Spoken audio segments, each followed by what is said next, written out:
of Climate Night. Our first guest walked all the way here from New York to be with us tonight. She's an Oscar and Emmy-winning actor with a new movie version of the award-winning musical Dear Evan Hansen. It opens in theaters Friday. Please welcome Julianne Moore.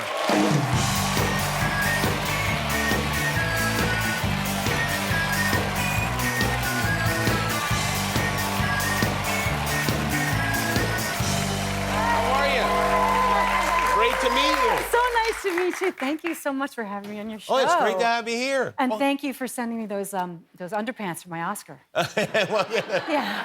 I know that sounds weird when you say it like that. Yeah. But it was nice. It was when nice. you won an Oscar, I sent you a tiny little pair of underpants. Tiny pair of underpants, and it was really funny. I liked it. Is he wearing them? No, I threw them away. Oh, you did? Yeah. Sorry. Wait a minute. Hey. You threw them right away, or you thought about it? I thought about it, and then I was like, I don't need these. Are you one of those people who throws things away immediately? Yeah. Oh, yeah, you are. Yeah, I am. Yeah. I got things up in my office I got in high school. I don't throw anything away. Yeah. Oh, man, I love to throw stuff away. I'm You do? like, why do I have this? Let me throw it away. Yeah. Does that drive everyone in your house crazy? Yeah, it really does. My poor husband can't leave out a cup of coffee because I'll be like, he's done with that. Oh, really? Yeah. Oh. I know. He's like, all right, we've talked about this. I'm not done drinking it. You ever accidentally throw one of the kids away? No.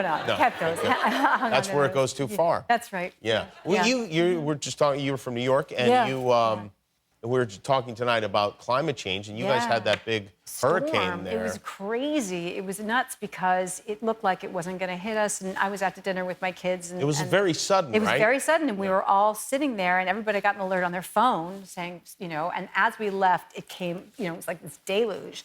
And so we ran home, and there were cracks everywhere, and we put out bowls and towels and this. It was going on and on. I was very calm the entire time, and then the dog peed on the rug. And so that was the end of my, my equanimity. Oh, I see. Oh, interesting. Yeah, well, you know what? I'm glad you mentioned your phone because this is something I don't know how this subject came up. Okay. Oh, wait. Tell me what we're gonna see here. Did you know that you can name your phone? Yes. Okay. So I didn't know. Well, I mean, I saw other people naming their phone, but I never knew that you actively could name your phone. It just seemed like your phone's name came up places. Right. Like when it would you just do say. Like when you do an airdrop. You do, yeah. So when you do an airdrop, you'll be like Jimmy's iPhone 7 or like. Mine says James's iPhone. There you go. Yes. So that's your phone, right? Right. So I don't know how this happened, but when my phone, people started airdropping me things, and it would come up on a Bluetooth thing. My phone came up, and my phone is named Julie's up. I'm okay. This is what your phone's name is. Julie's up. I'm okay. Phone up. Okay, I'm. I'm okay. I'm okay. How did this happen? I don't know.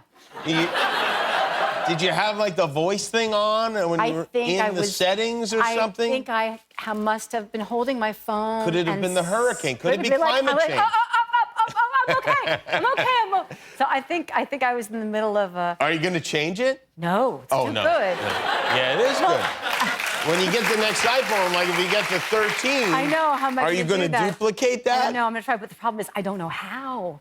So I have to learn how to do it. Yeah, it's not that hard. But maybe there'll be something else that'll happen that'll be interesting. You've been in so many great movies, really a lot of great movies, and I'm sure you've been asked about all of them, but I'm wondering if you have ever been asked about this. Okay. There's a word for it, the paranormal, and it's one of the biggest issues of our age. Now, Time Life Books brings you Mysteries of the Unknown. I never thought I would believe in it until it happened to me. Oh. What happened to you? Well, I'll tell you. You cut out the most interesting part of the commercial. What was it? Which is that I woke up. My character says, I woke up in the middle of the night, and I felt something cold on my shoulder. It was the ceiling, and I was looking down at my own body. Ah.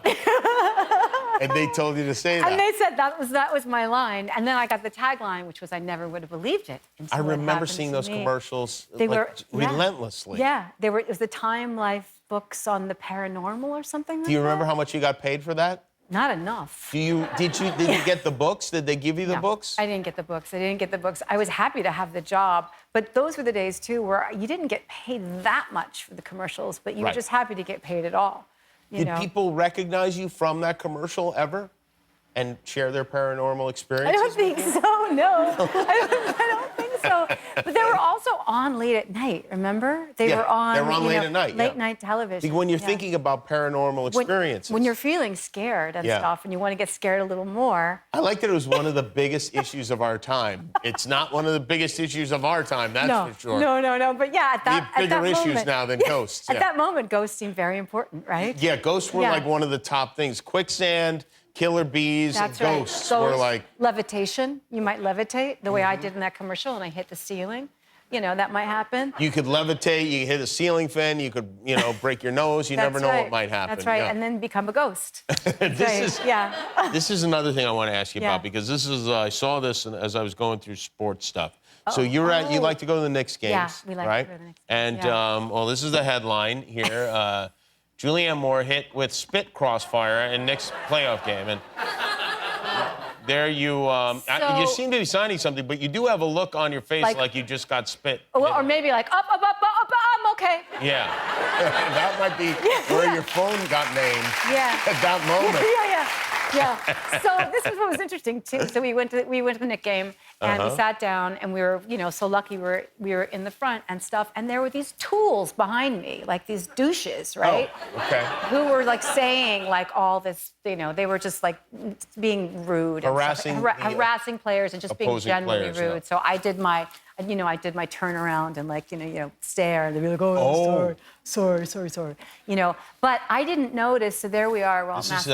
Here you are with and Trae they're the Young. douches. Do you see the douches? Those are the guys. Yeah. So they're the ones who did it. Those are the douches. Wearing their masks around their necks. Right. I mean, really. And so my husband said the next day there was something that happened in the Knicks game. I don't know if you're aware that it happened. Those guys, those tools, spit on Trae Young. But it looked like... Yeah, if you look at you here... It looks like I got hit, right? Yeah? Yeah. It looks like you got spit on your head. I did not, but that's 50 Oh, you didn't? I did not get hit. Next to you is 50 Cent, 50 right? Cent. Yeah, that's my friend. Did you talk to 50? Is he? Yeah, I know. Is 50 your friend? Yeah, I know. Oh, he'll kill all those guys. Yeah, I know. No, I don't. Yeah. He's not really my friend. I just know him because I met him at the airport once, and he asked for a picture, and then he put it on his Instagram, which was very impressive to my children. They were like... Oh, really? They were like, how do you know 50 Cent? I'm like, well... Now you're going to Knicks games together. Yeah. But yeah, what a way to make the paper, right? What a way to make the paper. But those douches are banned for life. Let's get one more look at those. Yeah. There you are, you douches, Yeah. Julianne Moore's here. Dear Evan Hansen is her movie. We'll have a look at that when we come back. Okay. We'll be right back. I think you're their son, these people. They're not these people. They don't really know you. Well, they like me. They like me. I know that that's very hard for you to believe, that they don't think I'm, that there's something wrong with me, that I need to be, fixed like you do. When have I ever said that? Oh, my God. Wow, I have to go to therapy, right? I have to take drugs. There's nothing wrong with that. There's nothing wrong with needing help, Stop. honey. I know that there is, and I know that I'm a burden. I'm the worst thing that ever happened to you, and I just ruined your life, okay? No, you are the best thing. You're the best thing that's ever happened to me. That is Julianne Moore and Ben Platt in Dear Evan Hansen, the movie. It was a big, very popular musical. Yeah, Did you see the musical? I did, and I loved it. Oh, my God, I loved it so much, and I was completely blown away by Ben. I'd never seen anything like that on stage before. He was so original and so alive and so beautiful. And I love the show, and my kids love the show, and we play the soundtrack all the time in the car, and I never believed I'd end up in the movie. I mean, it's really crazy. It's not, sometimes you didn't even imagine there would be a movie, but then there is a movie, and now it's a musical, and you sing in it. Had you ever done that in a movie before? No, not in a movie. Never. No, the last time I sang was in high school in The Music Man. Seriously, it's been a long time. That was it? Yeah. So were you nervous about that? I was so scared. Did you practice? Constantly. Yeah, that's all I did for months was sing that song over and over and over again. And my family, like my husband and my daughter, would just be like, "You're really brave." Like horrible. You never had a song in a movie before. Did the director know? Did he just trust that you could sing? No, I auditioned. I had to audition. You auditioned for this? I mean, I didn't have to audition for the acting part, but they were like, we don't know you as a singer, so would you mind singing? And I'm like, oh, not at all. I'll sing. you know. And then you just sang? And well, I worked on it, and then I came in and sang, and the composer, one of the composers, Justin Paul, was actually playing the piano while I sang, so I was like this close to him.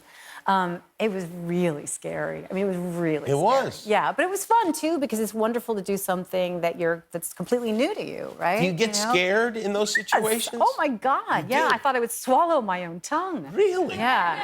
That shocks me. I would not think you would be intimidated by anything at this point. I get scared. I would think everyone else would be intimidated by you. I got scared coming on. I mean, backstage, the stage manager's like, "It's going to be okay." Yeah, well, look at him. He's a maniac back there. Yeah. Don't worry, there's nothing to fear. Guillermo, if there's any trouble, Guillermo will squelch it. Yeah. This will be in theaters. Yeah. That's a big thing now. You want your movie to be in theaters. Yeah. Especially a musical that people are very familiar with. Yeah. Do you imagine people bursting into song at this? I don't know. Oh. I mean, it'll be interesting to see if people sing along. I mean, they know the songs really well, but I don't know. I just hope they go and enjoy it because I think it's great. And I wonder how that would go over. Like, I wonder if Yeah. I'm in that theater. I guess I wouldn't know until I was in that situation. Yeah. If I would find that annoying or I would find it fun to sing along with the movie. Right. If it's like Rocky Horror, right? That was right. the whole deal with that. Yeah, but that everybody's seen like a million times. This Right. time you're there for the first time watching the movie.